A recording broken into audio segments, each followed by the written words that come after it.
అందరికీ నా వందనాలు తెలియజేస్తున్నా. నేను అప్పుడు ఆటో తోలుతూ ఉండేవాడిని.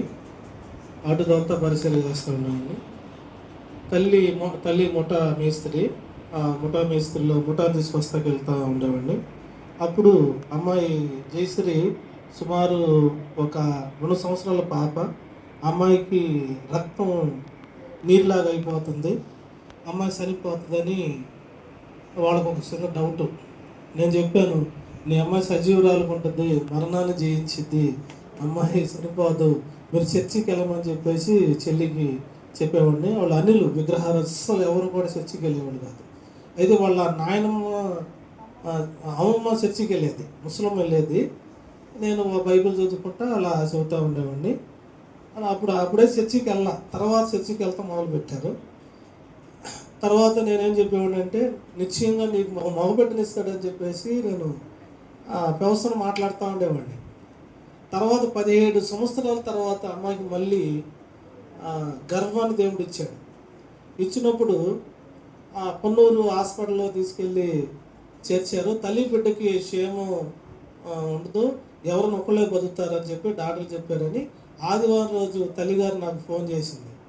నేనన్నాను, ఎవరు చెప్పారు? డాక్టర్ చెప్పేదేంటి? నేను ఒక దైవజనుడిగా చెబుతున్నాను, తల్లి బిడ్డ క్షేమంగా ఉంటారు, పుట్టేవాడు మగబిడ్డే పుడతాడు, రాసుకో, డేట్ వేసుకోండి. దేవుడు వాడి జీవితంలో గొప్ప కార్యం చేశాడు.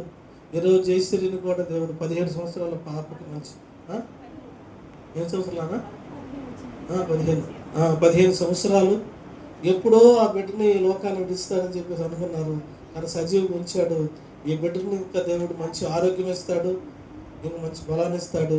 17 సంవత్సరాల తర్వాత మళ్ళీ దేవుడు మళ్ళీ మగబిడ్డనిచ్చి సంతోషం కల్పించిన దేవుడికి స్తోత్రాలు చేద్దాం. హల్లెలూయా, హల్లెలూయా. అందరికీ వందనాలండి. మాది మార్చవారు, మేము హిందువులు. చిన్నప్పటి నుంచి నేను బాగా పూజలు చేసేదాన్ని. అయితే మా పాప 3 సంవత్సరాల తర్వాత పుట్టింది. ఆ పాప ఆరోగ్య పరిస్థితిని బట్టి మేము దేవుని నమ్ముకొని మందిరానికి వెళ్తూ ఉన్నాము. అందరూ కూడా ఆ పాపకి 15 రోజులకి 20 రోజులకి బ్లడ్ ఎక్కించుకోవాల్సిన పరిస్థితి వచ్చింది.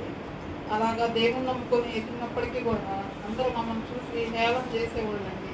మీకు దేవుని నమ్ముకొని వెళ్తున్నారు, దేవుడు ఇంకేం సాయం చేశారని చెప్పి హేళన చేసేవాళ్ళు. ఈ పాపతో ఎవరు బాపు లేదా పాప లేదా అని చెప్పి అందరూ హేళన చేసేవారు. అలాగా దేవుడు కూడా మమ్మల్ని చాలా సమస్యల నుంచి, ఇబ్బందుల నుంచి విడిపించి దేవుడు మరలా 13 సంవత్సరాల తర్వాత గర్భఫలం ఇచ్చి బాబు పుట్టడానికి ఎంతో కృప చూపి సహాయం చేశారు.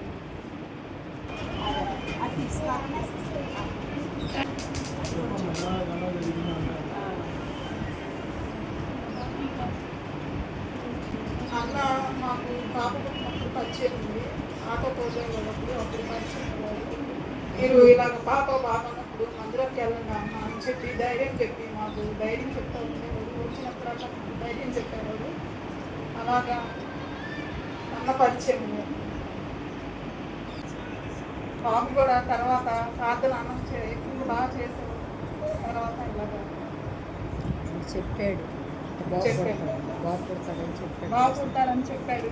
తర్వాత అన్న ప్రార్థన చేసినప్పుడు కూడా నీకు బాబే పుట్టాడమ్మా, నువ్వు ఎప్పుడు దిగుపడ, మాకు ధైర్యంగా విశ్వాసంగా దేవుని కొరకు ప్రార్థన చేయని చెప్పినప్పుడు అలాగ ప్రార్థన చేసుకుంటూ దేవుని నమ్ముకొని మేము వెళ్ళాము. అలాగే బాబు పుట్టాడు.